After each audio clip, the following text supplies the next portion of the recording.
Donc voilà, dans la précédente vidéo, on a élaboré un budget des ventes.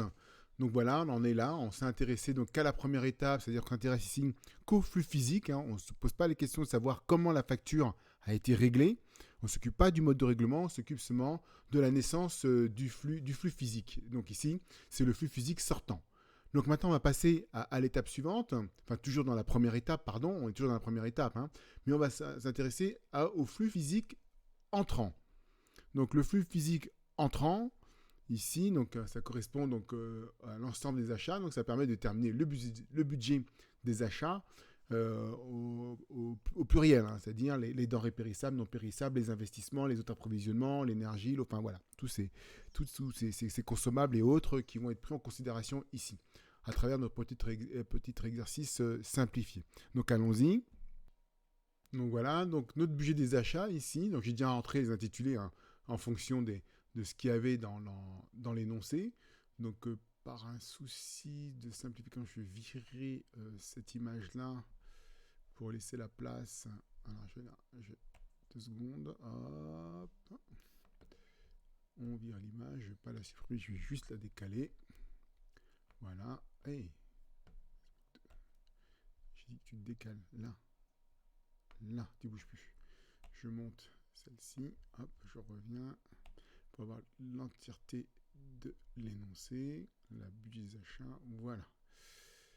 Alors, pour les prévisions des charges, alors on a tout d'abord les achats de matières premières qui représentent 30% du chiffre d'affaires hors taxe. Donc c'est intéressant puisqu'on a bien fait le chiffre d'affaires hors taxe. Alors c'est le chiffre d'affaires des matières premières, donc ça concerne que la restauration, c'est bon. On a bien le chiffre d'affaires restauration ici, hors taxe. Et ça concerne aussi le petit déjeuner compris. Donc c'est petit déjeuner, déjeuner, dîner. 30% du chiffre d'affaires. Bon là, c'est cool, c'est facile. Donc allons-y. Donc je prends le chiffre d'affaires hors taxe de janvier.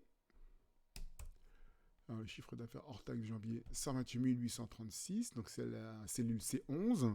Et je vais multiplier la cellule C11 par 30% pour avoir le chiffre d'affaires. Donc c'est 30%, hein, presque un tiers un tiers du chiffre d'affaires. Donc les matières premières représentent un tiers du chiffre d'affaires, enfin 30%. Alors, en général, c'est entre 25 pour la restauration rapide et 45 pour les restaurants gastronomiques. Donc 30, on est on va dire en middle class. Alors 30%, alors, je ne fais pas 30 divisé par 100, hein, je fais directement 0,3. Ou 30, c'est pareil, hein, 0,30 ou 0,3, c'est la même chose. Je peux même faire, à la limite, non, je ne peux pas faire diviser par 3 parce que c'est pas 33 un tiers. Ok, je fais entrée, voilà. Et puis, j'ai juste à recopier vers la droite en cliquant sur le petit pavé ici, numérique. Hop, le petit pavé, cloup, c'est bon, pas le pavé numérique, le petit pavé qui était en bas de la cellule, et ça recopie automatiquement. C'est-à-dire que ça va recopier la cellule D11 x 30 et E11 x 30. Hein. Si vous ne croyez pas, voilà, c'est fait, D11 x 30 et E11 x 30. Ok, enfin 30% bien sûr. Voilà. Donc on en a terminé pour les matières premières. Je suis la suite de l'énoncé. Je vois que pour les achats de produits d'accueil, ça représente 1% du chiffre d'affaires hébergement, ce qui est logique, hein, puisque les produits d'accueil, ce sont les savons,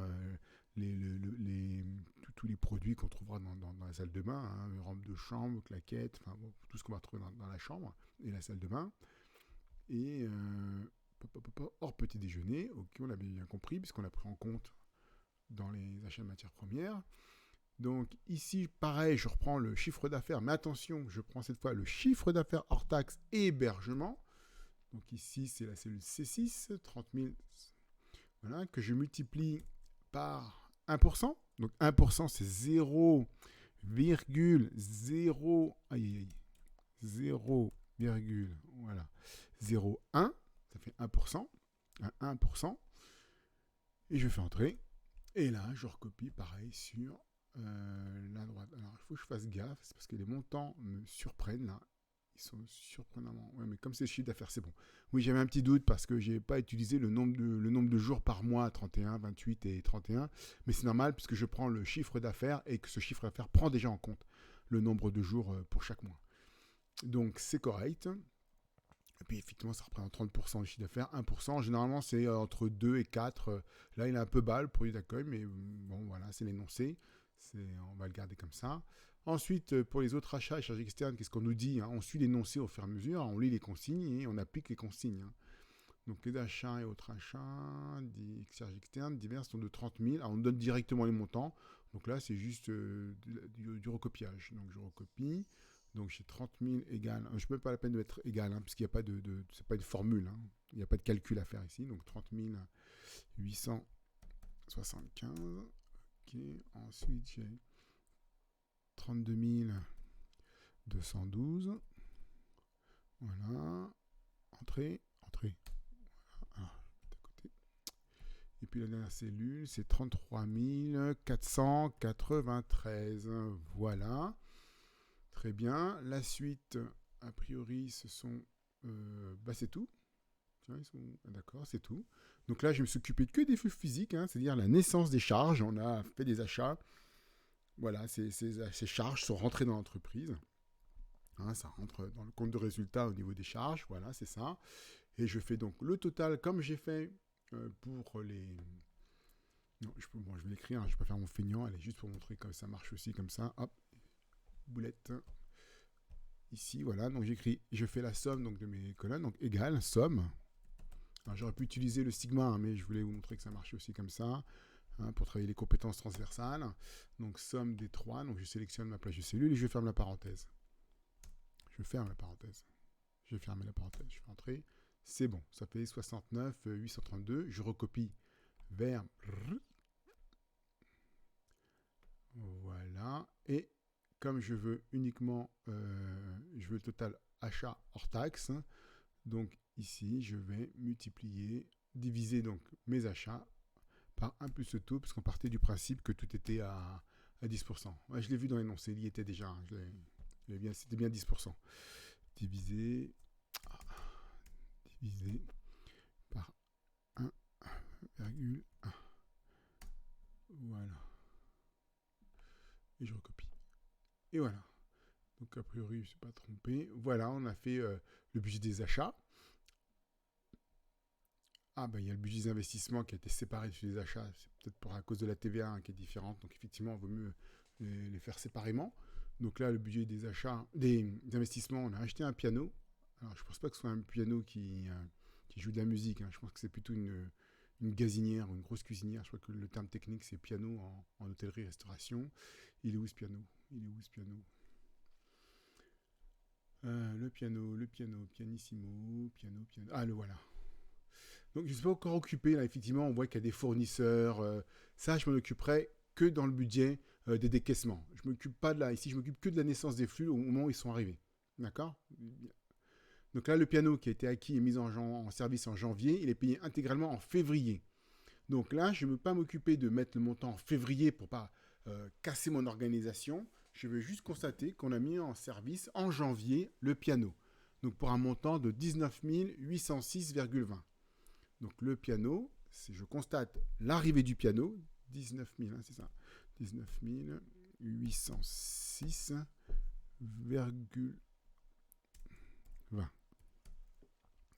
Voilà, là j'ai mis le montant TTC. Vous avez vu, mes 20%, mes 20 centimes ont disparu, hein, parce que j'arrondis, hein, je ne m'embête pas avec ça. Par contre, faites bien attention, hein, on met le flux physique, hein, dans cette première étape. On est toujours dans la première étape, hein, on met la machine, le piano est arrivé en janvier, on rentre en janvier. Je ne m'occupe pas de savoir qu'on l'a réglé et que ça va être réglé en février. Je ferai ça plus tard dans le budget de décaissement. Sinon, ça va être la pagaille. Divers investissements. Alors, quelque part, voilà, c'est pour les travaux et aménagements. Ils l'ont dit, hein, dans le début de l'annonce qu'il y avait des modifications, de nombreuses modifications qui avaient été faites au courant de l'exercice.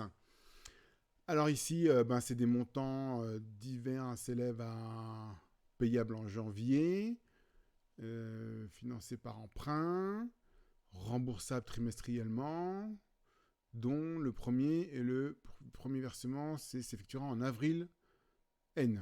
En avril N, on va jusqu'à mars, donc ça tombe bien. Hein. Ici, bon, on fera quand même, hein, des calculs de tableau d'amortissement trimestriel vrai, c'est génial de jongler avec ça. Mais pareil là, ça m'évite de faire une vidéo à rallonge. Donc on en parlera plus tard. Donc puisqu'il n'y a pas à le calculer, je ne m'en occupe pas. Je vais juste m'occuper des, euh, des investissements qui ont été faits, des travaux qui ont été faits. Et ici, on ne me dit pas quand ces travaux ont été faits. On a seulement janvier. Donc je vais les mettre pour janvier. Voilà, je vais les mettre pour janvier. Donc, j'aurais pu, ici, comme dans le doute, hein, comme on a l'impression que c'est une dette qui est déjà faite, c'est des travaux qui ont déjà été faits en N-1 et qu'on va payer en. Donc, à la limite, si je peux le mettre directement, je pourrais ne pas le mettre là et le mettre directement dans le budget de décaissement. Bon, je vais laisser là pour ne pas oublier. Le principal, c'est d'être cohérent dans ce qu'on fait. Hein. Donc là, je vais mettre mes 60 000. C'est vrai que ça ressemble plutôt à une dette qui arrive à échéance en janvier, mais faute d'information, hein, je vais garder ça comme ça. Et c'est financé par un emprunt, donc on verra, donc il faudra tenir compte dans le budget d'encaissement qu'on a encaissé, mais ça je vais rester dans le budget d'encaissement. Donc à la limite même ça, à tout, je dirais, mon tableau est déjà fait, je ne vais pas recommencer, je vais laisser comme ça. Mais sachez que divers investissements, j'aurais très bien pu le mettre directement dans mon tableau des encaissements pour respecter mes deux étapes, flux physique et flux monétaire. Bon, vous me pardonnerez cette petite digression et je continue. Alors, les salaires, donc pareil, c'est le règlement des salaires, c'est pas la naissance de la charge. Ici, on a les salaires bruts pour les 3 premiers mois de l'année sont évalués. Donc voilà, de toute façon, c'est le mois même en général, les salaires. Hein. Ok, donc les salaires charges sociales, tout ça je vais m'en occuper lorsque je ferai le budget des décaissements. On l'a déjà ce décembre, l'avoir en banque. Et c'est quoi la redevance là? Alors, la redevance, la franchise s'élève à 3% du chiffre d'affaires et elle est payée le mois suivant. Bon, pareil, là on va, comme c'est sur le chiffre d'affaires, que le chiffre d'affaires on le connaît qu'à la fin du mois, on va le mettre dans le. Tout ça je vais le garder pour le budget des décaissements. D'accord, hein, une redevance de franchise, de la franchise, hein, c'est-à-dire que c'est un hôtel-restaurant qui a un contrat de franchise avec un groupe, hein, c'est un hôtel chaîne, quelque chose comme ça. Et chaque année, c'est une forme de loyer, c'est ce qu'on appelle la redevance. L'entreprise devra verser au franchiseur 3% de son chiffre d'affaires et qu'elle va payer le mois suivant. Donc là, c'est la redevance de décembre qu'elle va payer en janvier, d'accord. Donc, c'est terminé là pour ce qui est des investissements. Je vais pouvoir calculer donc le total. Donc, total égale somme, parenthèse, du cumul des deux. Hop. Voilà. Total. Donc, le total hors taxe, généralement, ces types d'investissement, c'est du 20%, mais on reste dans la logique de 10. Le but n'est pas de faire un cours sur la TVA, mais bien de savoir calculer les budgets. Voilà, donc 80 000 divisé par 1,1.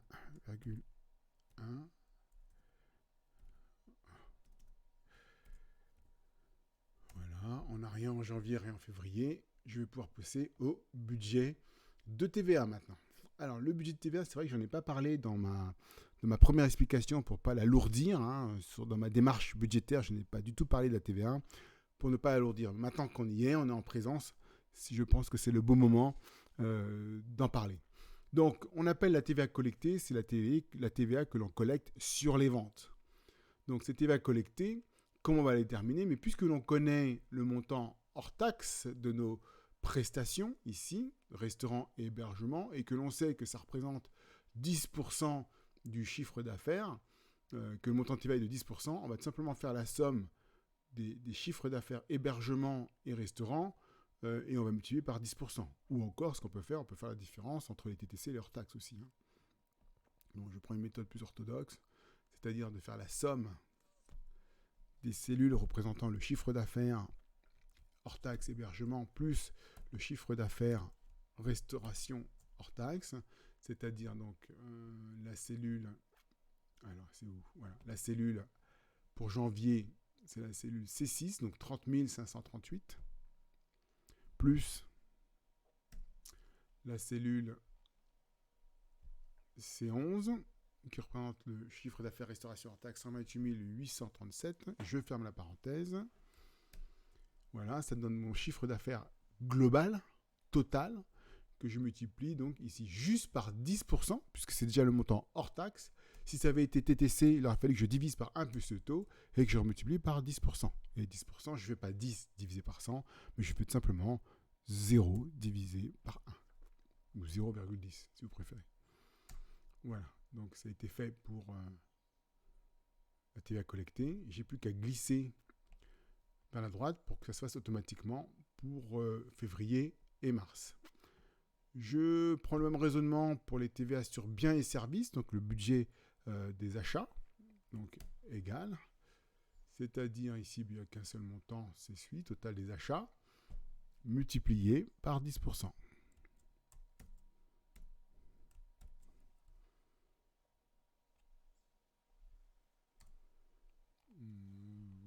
Voilà. J'ai plus qu'à recopier sur la droite. Voilà. Ensuite, je vais faire la même chose pour les... j'ai un souci ou quoi là? La TVA déductible sur immobilisation, donc on a vu, c'est... est-ce que j'ai calculé hors taxe? Oui, j'ai calculé hors taxe ici, 73 442. On garde 20%, même si a priori, normalement, c'est plus du 20% qu'autre chose. Mais là, par souci de simplification, on garde les 10%. Donc, je prends le hors taxe fois... qu'est-ce que j'ai dit? 10%, 0,1. Voilà. Je peux recopier sur la droite, ça ne change rien, de toute façon, il n'y a rien. Quand il n'y a rien, ben, il n'y a rien. Le crédit de TVA, c'est dans l'hypothèse, mais non, ce n'est pas le cas ici, c'est dans l'hypothèse où la TVA déductible du mois précédent est supérieure, enfin, la TVA est supérieure à la TVA collectée. Or, ce n'est pas le cas. Mais est-ce qu'il y avait une TVA dans l'énoncé? Il ne nous la donne pas. Normalement, bon, il n'y a pas de TVA. Normalement, il devrait peut-être en avoir une, mais bon, tant pis, parce que c'est payé le 15 du mois suivant, donc on devrait avoir la TVA de décembre à payer, ou le crédit de TVA à demander en remboursement. Bon, là, on n'a rien, on n'a pas d'énoncé.